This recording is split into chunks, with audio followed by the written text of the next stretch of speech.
तो last episode के and पे हमने देखा था कि हमारा टैंक सैम जो होता है वो टैंक हा को मारने के लिए आगे बढ़ता है और टैंक हा से मिल भी जाती है। वो जख्मी हालत में लुढ़कती हुई आगे की तरफ बढ़ रही होती है और जैसे ही वो सामने की तरफ देखते हैं कि उसके सामने टैंक सैम खड़ा है तो उसे कहते हैं कि तुम यहाँ पर कैसे आए। फिर साथ ही उसे कहते हैं कि नहीं, मेरा मतलब है कि तुम यहाँ पर आ ही गए तो मेरी मदद करो प्लीज, यहाँ पर मुझे यहाँ से निकालो। अब जबकि तुम भी टैंक फैमिली का हिस्सा हो तो मुझे टैंक फैमिली तक पहुंचा दो, मेरी टांगे काम नहीं कर रही। लेकिन जैसे वो उसके हाथ में पकड़ी हुई तलवार की तरफ देखते हैं तो उसकी तलवार के ऊपर से उसकी तलवार जो होती है पिघल रही होती है, क्योंकि उसके ऊपर जो खून लगा होता है वो पॉइजनस होता है। तो इसी के साथ ही हमारी टैंक हा जो होती है अपने बचपन का एक सीन देखती है जहां पर उसके ग्रैंडफादर उसे बता रहे होते हैं कि जैसे जैसे हम लोग यहाँ पर अपनी बॉडी के अंदर पॉइजन को एब्जॉर्ब करते हैं, क्योंकि हमारी फैमिली पॉइजन में स्पेशलाइज्ड है, और जैसे जैसे हम लोग पॉइजन को एब्जॉर्ब करते जाते हैं वैसे वैसे हमारा खून भी पॉइजन बनता जाता है। हमारी बॉडी के अंदर जितना खून है वो सारे का सारा पॉइजन में चेंज हो जाता है जैसे जैसे हम लोग अपनी पॉइजनस आर्ट्स को और भी ज्यादा क्लियरली मास्टर करना स्टार्ट करते हैं। और एक दिन ऐसा आता है जब यहाँ पर हमारा खून ऐसा हो जाता है, वो अपनी तलवार को, अपनी छोटे से नाइफ को अपने हाथ में दंसाकर उसे चेक करवाते हैं, अपना खून लगाकर उसे कहते हैं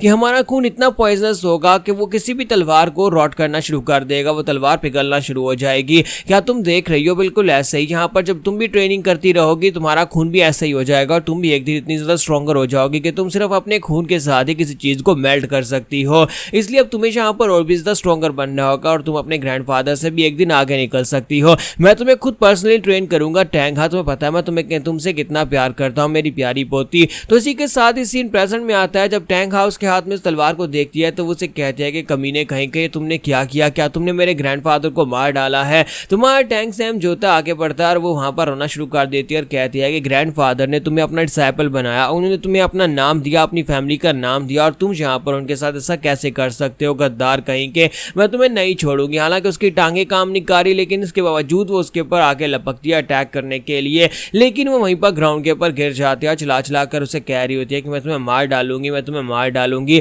लेकिन टैंक सैम को इन सब बातों से क्या फर्क पड़ने वाला है। वो अपने डैगर को उठाता है और कहता है कि फाइनली यहाँ पर शिकार करने का वक्त है और तुम्हारे मरने का वक्त आ चुका है। तो हमारा टैंक सैम जो होता है इसी के साथ जब वहां पर उसे मारने लगता है तो उसे एक बात याद आती है। टैंक सैम कहता है कि मुझे यहाँ पर गू पॉइजनस जार के बारे में पता है कि जिसके अंदर बहुत सारे डिफरेंट टाइप के कीड़ों को रखा जाता है जो पॉइजनस होते हैं। बहुत सारे कीड़े एक ही जार के अंदर डाल दिए जाते हैं और उन कीड़ों में से सबसे एंड के ऊपर जो कीड़ा जिंदा बचता है वही सबसे ज्यादा खतरनाक और पॉइजनस होता है और उसी का जहर सबसे ज्यादा खतरनाक होगा। और इस वक्त जो पूरे का पूरा म्यूरियम भी एक तरह का पॉइजनस जार बना हुआ है जिसके अंदर मार्शल मास्टर्स को खुला छोड़ दिया गया है। सभी मार्शल मास्टर्स एक दूसरे को मारने की कोशिश कर रहे हैं, सर्वाइव करने की कोशिश कर रहे हैं और एंड के ऊपर जो जिंदा बचेगा वही यहाँ पर सबसे ज्यादा खतरनाक और पावरफुल होगा। तो इनमें से एक तरफ राइटियस फैक्शन है, एक तरफ अनऑर्थोडॉक्स फैक्शन है और एक तरफ डिमोनिक फैक्शन है। सभी लोग यहाँ पर एक दूसरे को मारने की कोशिश कर रहे हैं एक बड़े से गू पॉइजनस जार के अंदर। अगर मुझे इसके अंदर सर्वाइव करना है तो फिर मुझे यहाँ पर उसमें से आखिरी कीड़ा बनना होगा जो कि जिंदा बाहर निकलेगा। लेकिन देखा जाए तो जितना ज्यादा यहाँ पर एक कीड़ा सर्वाइव करता है उतना ज्यादा उसका पॉइजनस बढ़ता जाता है। और अगर यहाँ पर टैंक हा को इस वक्त मार दिया जिस वक्त ये काफी ज्यादा कमजोर है तो मुझे लगता है कि इससे मुझे कोई फायदा नहीं होने वाला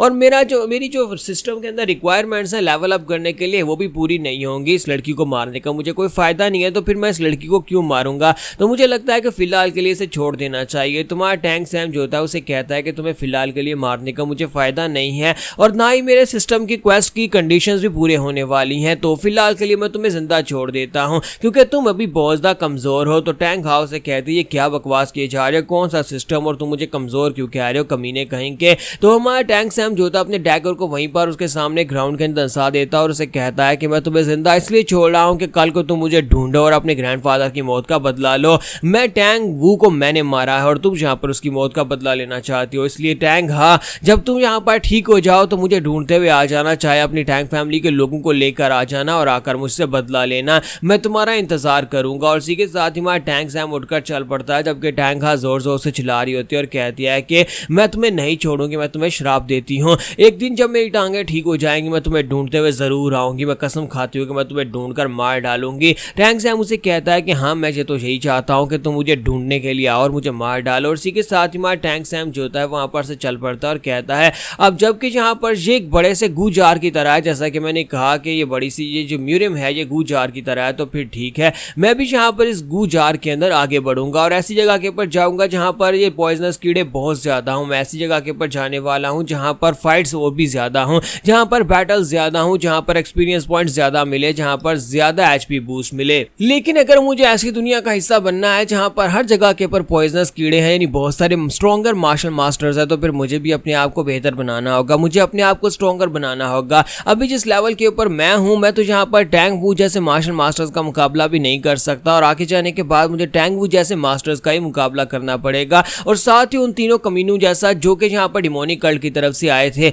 वो लोग भी टैंग वू की तरह ही स्ट्रॉन्गर थे। तो वो अपनी क्वेस्ट की तरफ भी देखता और कहता है कि अभी वैगाबॉन्ड की क्वेस्ट के अंदर सिर्फ और सिर्फ एक और बंदे को मारना और मेरी वैगाबॉन्ड की क्वेस्ट जो है कंप्लीट हो जाएगी। लेकिन वो एक बंदा मैं कोई ऐसा ढूंढूंगा जिसके साथ ये क्वेस्ट वाकई में पूरी हो जाए। कम से कम मुझे लेवल 30 तक पहुंचना पड़ेगा, तभी यहाँ पर मैं अपने आप को स्ट्रॉन्गर कह सकूंगा, और तभी मैं यहाँ पर उन जैसे कमीने मास्टर्स के सामने सर्वाइव कर पाऊंगा। हमारा टैंक सैम वहां पर हंसना शुरू कर देता और कहता है तो फाइनली अब यहाँ पर मेरे हंटिंग ग्राउंड्स के चेंज करने का वक्त आ चुका है। एक ऐसी जगह के ऊपर चलता हूँ जहाँ पर ज्यादा खून हो, ज्यादा बैटल्स हो, ज्यादा एक्सपीरियंस पॉइंट्स हो। तो इसी के साथ ही हमारा टैंक सैम जो होता है वहां पर से चल पड़ता है, और जहाँ पर हमारी एपिसोड 35 का एंड करेंगे। नेक्स्ट एपिसोड में देखेंगे कि हमारा टैंक सैम अब कौन सी लोकेशन के ऊपर जाने वाला है जहाँ पर जाकर वो शिकार करेगा।